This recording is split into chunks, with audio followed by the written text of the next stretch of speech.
खुलुमबाय लोगोफोर, नोंथांमोनखौ दिनैनि गोनांथार बर' रादाबाव बरायबाय। मिजिंथियो अबुंलावरिनि अननायाव गासिबो गाहामै दङ। दिनै नोंथांमोननि सेराव लानानै फैदों गुसुं समनि गेजेरावनो गोबां गोनांथार रादाब।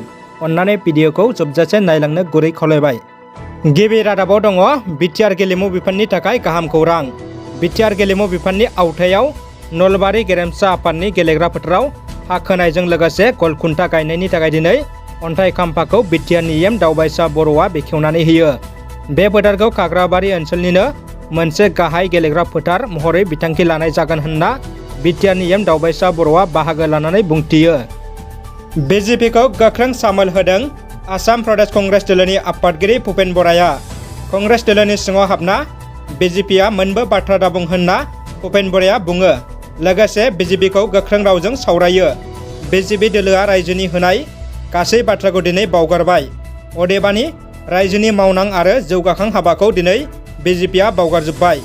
कंग्रेस दोलोखौ सावरायबाय थाना नांबाय थाना जेबो लाब गैया। रायजोनो होनाय गासै गोदै खोथाखौ बिजेपिआ फोथायखेबस' खालामबाय होनना गोख्रों बुंथियो आसाम प्रदेश कंग्रेस कमिटिनि आफादगिरि भुपेन बराया। लोगोसे बिथाङा अजद होबावो कंग्रेस दोलोखौ गोबां गोसोआरि हारासथि होगासिनो होनना। अदेबानि बिजेपिनाव आदर्शबिहीन गियान गैया होनना भुपेन बराया बुङो। लोगोसे बिथां आफादगिरि बराया बुंबावोदि रायजोनि जौगानायनि थाखाय खामानि माव। जोंजों एबा कंग्रेस दोलोजों नांबाय थानानै बिजेपि दोलोआ जेबो मुलाम्फा गैया होननानै बिथाङा खौरां बिजोङाव बुंथियो। अदालगुरि नलबारि गेलेग्रा फोथाराव बोसोरफ्रोमबो खुंफुंनाय बड'फानि मुङाव all India Bodofa U N Brahma gold cup football टुर्नामेन्टखौ मैया 2 नभेम्बराव रंगिना संगिना हाबाफारिजों बेखेवबाय। 27थि all India Bodofa U N Brahma gold cup football tournament 2021खौ मैया अदालगुरि नलबारि गेलेग्रा फिल्डआव मेहेरगोनाङै गोबां आलासि गेदेमाफोरनि नुजाथिनायाव बेखेवो। गिबि जोलुर बादायलायनायाव गेलेयो निउ मडेल एससि भार्सेस अरगें एफसि डिमाकुसनि गेजेराव। जोलुर गेलेनाय गिबि बेखेव बुब्लियाव एबसुनि आफादगिरि मानगोनां दिपेन बर', बिटिआरनि डेपुटि चिफ मानगोनां गबिन्द बसुमतारी, आगुनि रायजोनि मन्थ्रि मानगोनां रिहन दैमारि, बिटिआरनि गोबां इएम एमसिएलएफोरा बाहागो लाफैना हाबाफारिखौ समायसार होयो। बे गोनांथार जोलुर गेलेनाया 17 अक्ट'बरसिम सोलिगोन। गुबुन खौराङाव थांनायनि आगोल आंनिफ्राय गुरै खावलायनाय लोगोफोर, दासिमबो जायफोर आंनि चेनेलखौ साबस्क्राइब खालामाखै अन्नानै साबस्क्राइब खालामदो। गुवाहाटीनि नारेंगियाव आन्सलिक बाथौ गौथुम दाबाय। गोलाव समनि मोनसे सिमाङा जाफुंबाय। गुवाहाटी नारेंगि हालामाव बाथौ धोरोमखौ गोख्रों खालामनायनि थांखिजों दिनै बर'नि गुबै धोरोम बाथौ धोरोमनि आन्सलिक कमिटिखौ दाफुङो।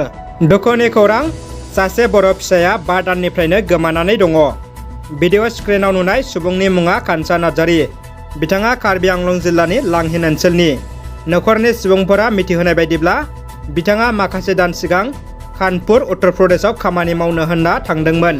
बिनि उनाव बिथांनि दासिम जेबो खौरां मोनाखै। बेनिखायनो कान्सा नार्जारी बिथांखौ सोरबाफोर बहाबा नुयोब्ला नखराव खौरां हरनो गुरै खावलायदों। खौरां हरनो थाखाय मबाइल नाम्बारबो होदों। 6001837438 बे स्क्रिनाव होनाय मबाइल नाम्बाराव थोंजोङैनो फन हरना खोन्थाहरनो नखरनि सुबुंफोरा गुरै खावलायदों। आरो बे दुखुथिया नखर लोगोसे गोमानाय सुबुंखौ मोनहोनो थाखाय जेसेबां हायो रादाबखौ शेयार खालामनो गुरै खावलायबाय। गाहाय मन्थ्रिनि न'खौ ड्रनजों हामला खालामदों। गाहाय मन्थ्रिनि न'खौ रैखाथि होनाय साद' रैखाथि जवानफोरा गाज्रि रोखोमै जोखोम जादों। जाथाया दिनै फुंबिलि समाव जायो। इराक हादरनि गाहाय मन्थ्रि मुस्ताफा अल खादेमिनि थाखुलि बागदादआव मुवा बेसादनि ड्रनजों हामला। खौरांनि बायदिबा बे गेदेर हामलायाव गाहाय मन्थ्रिया जेबो रोखोमनि खहा जायासै। रैखाथि जवानफोरनि गोख्रों रैखाथियाव खुनुरुखुम जिउ रैखा मोननो हायो। खौरांनि बायदिब्ला शुक्रबारनि समाव माखासे सुबुंफोरा धर्ना होदोंमोन। बागदादआव बे सोमावसारनायखौ होबथानो रैखाथि जवानफोरा गेस हगारदोंमोन आरो बेवहायनो सोमावसारगिरिफ्रा सासे जोखोम जादोंमोन।